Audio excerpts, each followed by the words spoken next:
Welcome back to the show. Why is crypto crashing? We got the answer, I believe, here. And how about this? Trump and Ripple partner working to bring real-world assets on chain? We got that in a crypto update with Congress. Somebody roll that beautiful intro.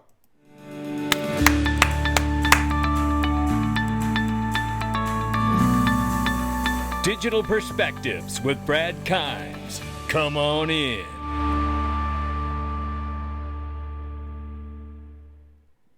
Welcome back. Yeah, it's a crypto crash. Everything is falling like a manhole cover from the sky. You can follow us on X, YouTube, and digperspectives.com. Yeah, look at this. The cryptocurrency market cap is under 3 trillion, 2.97 now. We're off 9.2. Bitcoin 87,400 plus and falling. Ethereum 2,400 plus. And XRP at the number 4 spot now, $2.22. We're off 8.5 on the 24, off 13.5 on the 7-day. And for those that want to know, Ethereum's off 8.9 on the 24, off 9.9 on the 7-day. Bitcoin's off 6.8 on the 24 and off 8.2 on the 7-day. The whole market's bleeding, and we're about to talk about why. Ranging between 208 and 248. We'll keep an eye on it. Let's take a look at this. You can join the Freedom Zone right on YouTube now by just clicking the join button and come on in. All the daily videos with zero Google ads plus extra content. We're loving it in there. Click the button and join us and come on in. Well, Eric Trump says buy the dips. And then we have this. Breaking, BlackRock just deposited 18,168 Ethereum worth $44 million and 1,800 Bitcoin worth $160 million into Coinbase in the past hour. So, the market's off almost 10%, and the big boys are buying the dip.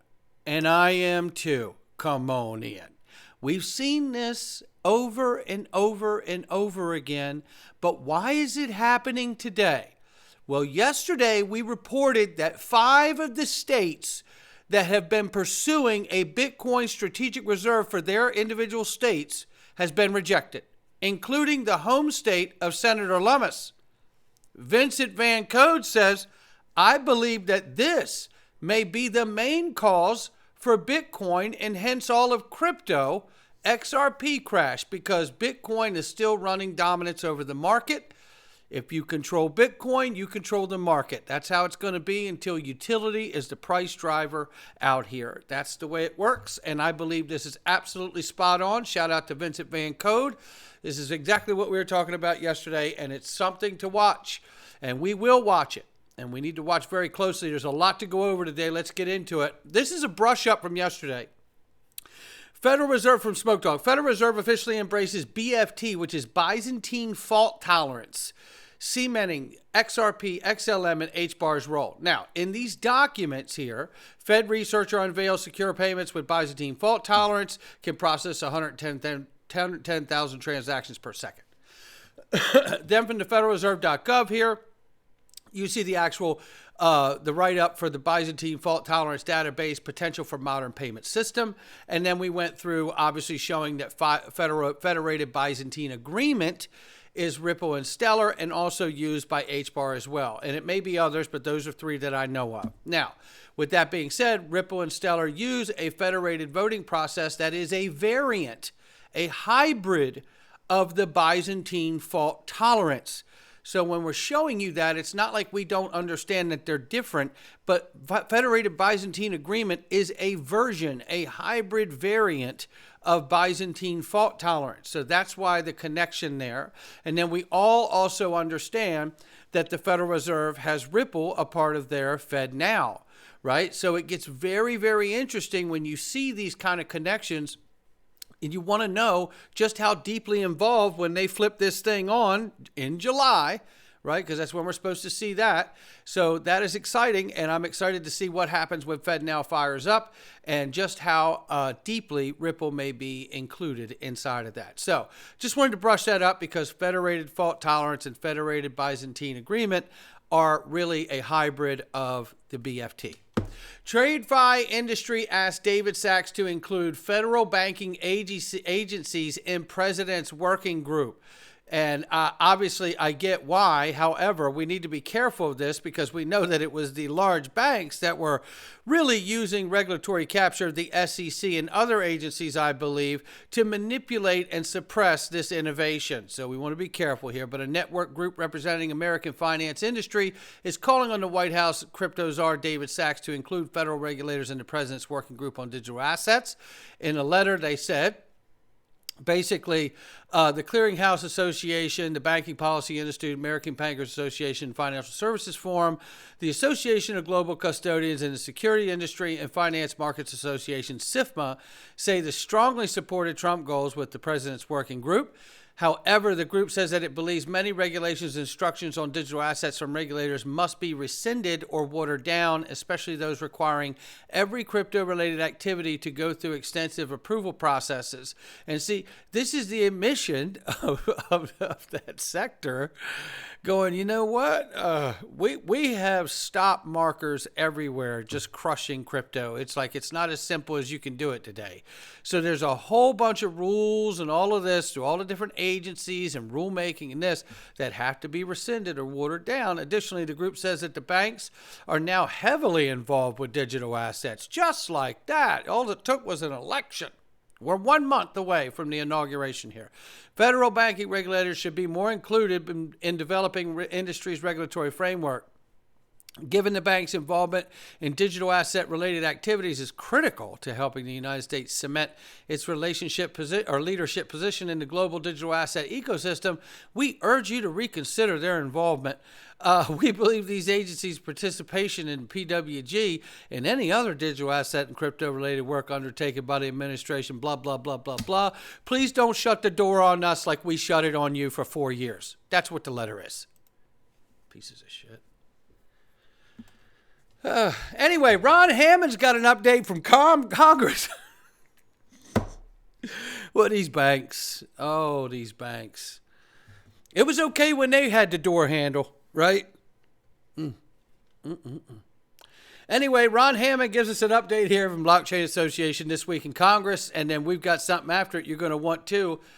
The Senate and House are back, and despite a hectic political backdrop, crypto legislation remains a high priority. This week, we have Senate hearings on market structure, SEC litigation updates, and early movements on stablecoin bills. Now, what's interesting is, I'm going to read you through this very quickly, but what I have after this, you're absolutely going to be blown away by it, or at least I was. We'll see what you think. The main focus of this week for both chambers is the budget.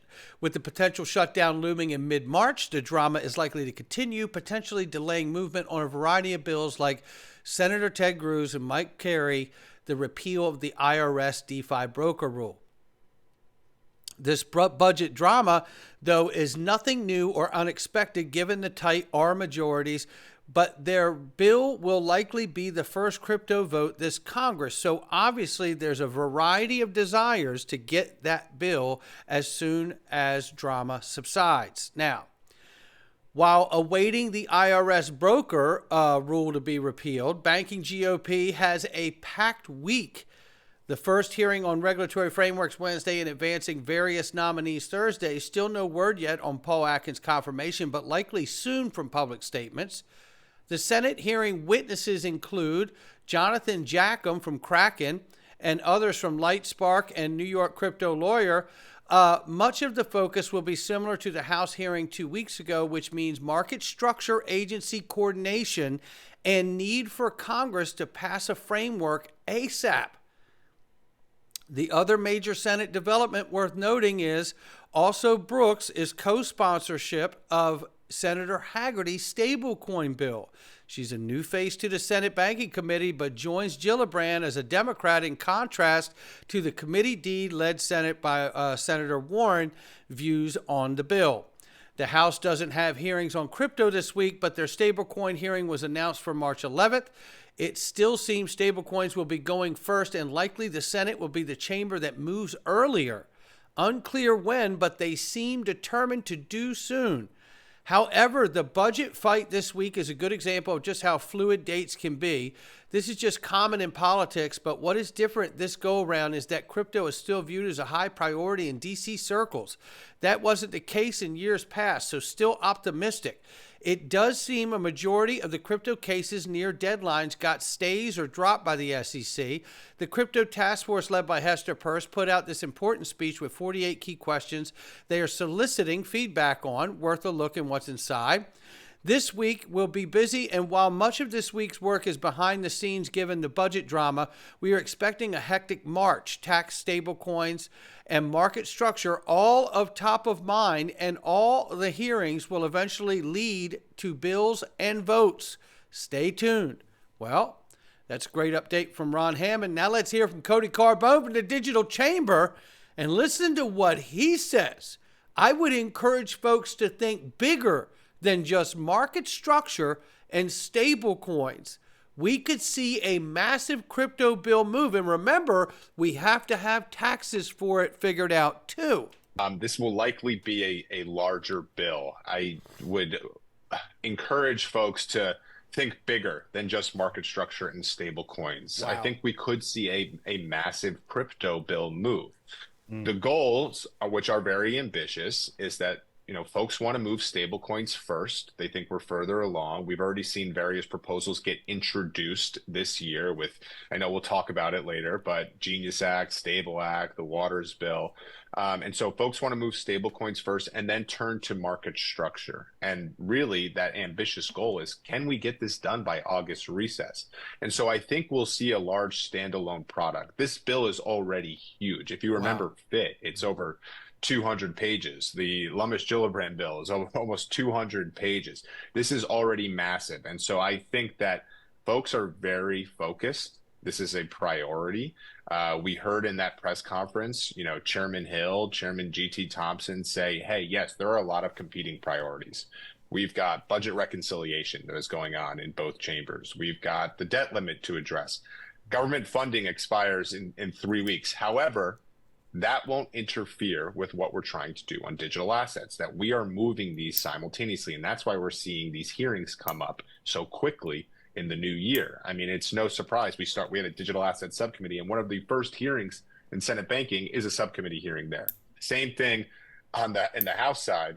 We had a subcommittee hearing in the digital asset subcommittee hearing committee last week or 2 weeks ago now. We had a choke point hearing related to crypto. This is a priority for these committees. And so I would take everything out and say, okay, we're going to focus very narrowly on digital asset legislation, and it probably will move by itself. Now, timelines, if this goes till the end of the year, maybe it gets attached to one of those larger must-pass packages.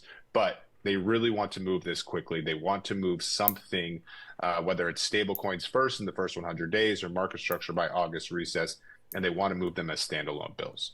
How about that, ladies and gentlemen? Massive news right there. And we know the Federal Reserve has scheduled the FedWire Fund Services adoption of ISO 20022 messaging format by July 25th, 2025, 14th. It should be. So this is exciting because, hey, if we get these bills before this goes live, what in the world does that look like? Good gracious day. Now let's take a look at this. This is an update here on the court case kind of news for the SEC and Ripple. A stunning legal twist. The SEC could be trapped. Judge Torres holds jurisdiction over the Ripple case until 25. As a stunning twist goes, Judge Annalisa Torres has ruled that she will retain jurisdiction over the Ripple case for 1 full year until August 7th, 2025, when the actual break would be for Congress. This is amazing. This means the SEC can't walk away or appeal without first dealing with the district court. Now I'm starting to wonder, did they plan this understanding that we may have legislation before August or for the breaking in Capitol Hill? I tell you, this is really looking like something here. This means the SEC just can't walk away or appeal without first dealing with the district court. The SEC's hands are tied. Any appeal to the circuit court must go through Judge Torres first, complicating their legal strategy. A $125 million penalty in question, the SEC may be forced to renegotiate, reduce, or even drop the fine.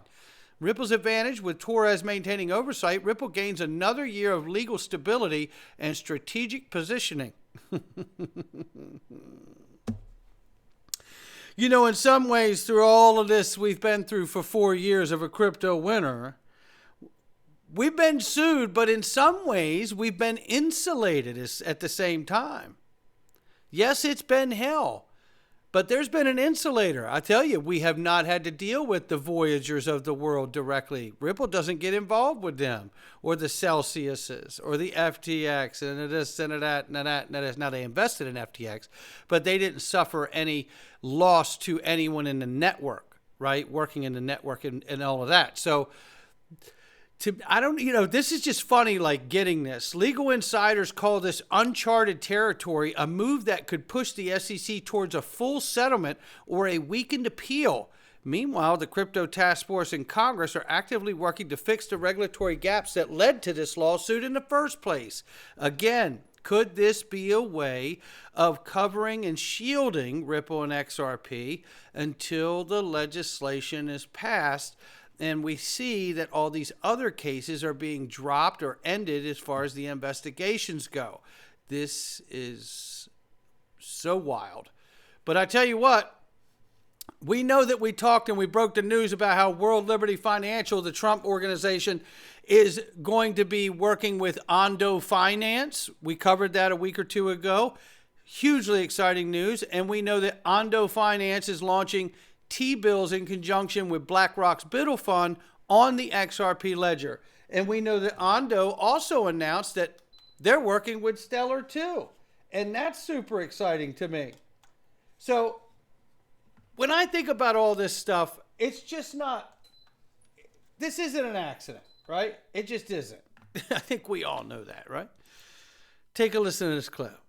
All right, for those of you who don't already see where this is going, the U.S. government is literally dangling the evidence right in front of your face. Most of you already know President Trump's family launched a crypto project called World Liberty Financial, available to accredited investors, WLFI. Now, with Donald Trump Jr. as their Web3 ambassador and other members of the family on the website, this is literally a Trump-backed crypto project. As of today, WLFI has teamed up with Ondo Finance. Think tokenized US Treasuries you can trade or use in DeFi. They're adding Ondo's tokens like tokenized US Treasury bills into the WLFI ecosystem for lending and for borrowing.